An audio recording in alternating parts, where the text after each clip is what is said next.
Absolutely. Welcome to the Fantasy From One podcast. I'm Paul. That's Ben. We missed out on last week, hashtag life stuff, but we're back. We have a lot to talk about. It seemed like everybody just wanted to crash. Yuki Tsunoda continues the fine tradition of being the underperforming. Both Red Bulls finished in the points. Is that the first time this season that has happened? Yeah, Again, albeit it's first and 10th. This is a market improvement for the Red Bull team. where it really hurt last week was the Mercedes team because Kimi Antonelli DNF'd, Yeah, if I Russell remember finished correctly. seventh. So yeah, not great. Especially, I think you and I each have some Mercedes heavy teams. On one team, I had Kimi Antonelli. I had Mercedes as my constructor. That team scored a total of 8 points. George Russell, when he got his 2X, he got 15. So he got 30. He Yeah, literally got 15 points. I Yeah, mean that's just rough. it's the ongoing Formula One meme is, for George Russell is, does nothing, gets P3. Generally, it's what you want out of the guy. However, one lesson I did learn this week, been in kind of set it and forget it mode for the last 2 or 3 weeks with my Mhm. teams, and it's been working for me. I don't have any major chess moves up my sleeve in terms of how I want to restructure anything. But one thing I did completely forget is the Jack Doohan on Yeah. Alpine. He was one of my budget drivers. I got slapped with a 25-point inactive driver penalty. So not only did I not score any points with him, I actually went -25 because he wasn't on the grid. So if you haven't been paying attention, go in. If you have Jack on your team, drop him now. Find somebody else. Doesn't matter who. It'll be less of a pain than leaving him in there. So Absolutely. a couple takeaways from last week. If anything, this was a statement race for at least a few of the teams. Hmm. Max Verstappen is still Max Verstappen. He Yep.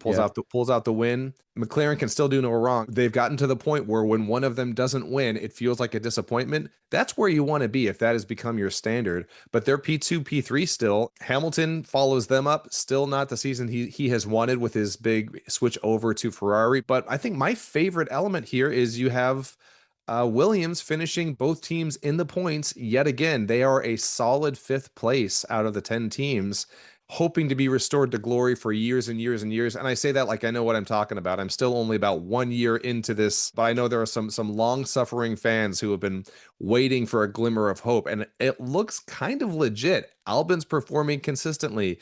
Carlos Sainz, we know what he brings to the table. Voles has been, really, really, keeping his head in the metrics, looking for any mathematic uh any mathematic advantage that they can find to make the smartest choice possible. They're a solid number 5 right now. I would never have called that. Do you want to jump right into Monaco? I don't have the numbers up, but it's the shortest race in overall distance, highest race in overall number of laps, I think is what they said on the weekend warm up or Yeah, whatever. okay.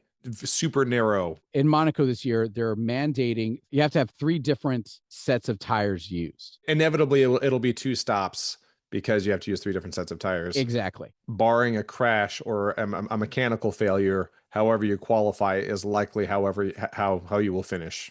Looking at DNF history in Monaco, is this race a good race to use a no negative? Because last year there were 1, 2, 3, 4 DNFs. The lead lap started at P7. Everybody else was at least 1 lap down, and 4 cars DNF'd. Granted, Haas and Sergio Perez started playing bumper cars and stuff like that. Go back to 2023. Lead lap started at P8, 2 DNFs, Stroll and Magnussen. In 2022, the lead lap started at P14, 3 DNFs, Magnussen, Schumacher, and Alex Albon. For us fantasy players, do we cover off our lead team with a no negative just in case? Or do we wait for the bad weather, the rain days, to use those? Well, then shoot, I should probably want to cover that off, We talked to Mola. We talked team dynamics and takeaways. We talked paying attention to your team and not getting penalized for having non-existent drivers.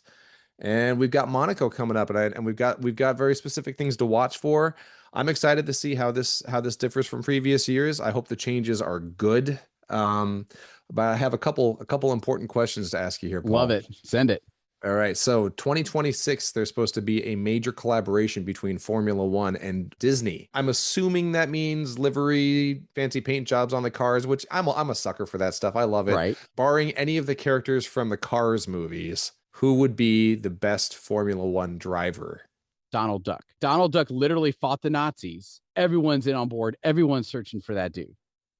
I mean, there's Mulan. Like, Yeah, she's got the focus. especially in this track like Monaco, Mulan would be able to figure out how to make those advantages. I think she'd And have she the works strategy better in mind. a team. Donald Duck will not work well in a team situation. He's not going to gel with his pit crew. Question number 2. You run into one of these guys in a bar, something's going down. Who do you think you could take in a bar fight? Fernando Alonso, he and I are pretty much there in age. So I feel like I'm not approaching it with all the confidence in the world.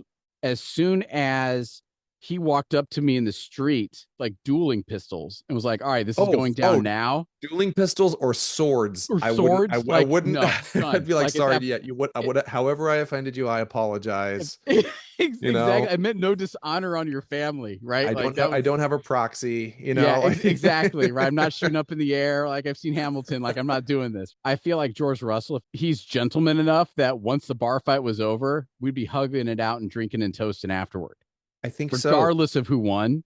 Yeah. I think he could whip my ass. And as long as we handshake out, played some darts, threw down some pints, we could all get along afterward. Yeah. We'd laugh about it years We'd later. laugh Yeah. about it years later. Hey, well, last thing, I was at the Lego store with one of my kids the other day, and they usually have these blind bags of minifigures, but they've moved. They've gotten heavy involvement in Formula One stuff. I got this for you. We haven't hung out yet, but they got these little blind bags Oh, of nice. of little Formula One cars, and you don't know what you're gonna get. Oh, sick. So yeah, I grabbed one for myself because I'm still a huge kid. I got the Red Bull car. It's kind of fun. I've already lost it because again I have kids, and they've stolen it.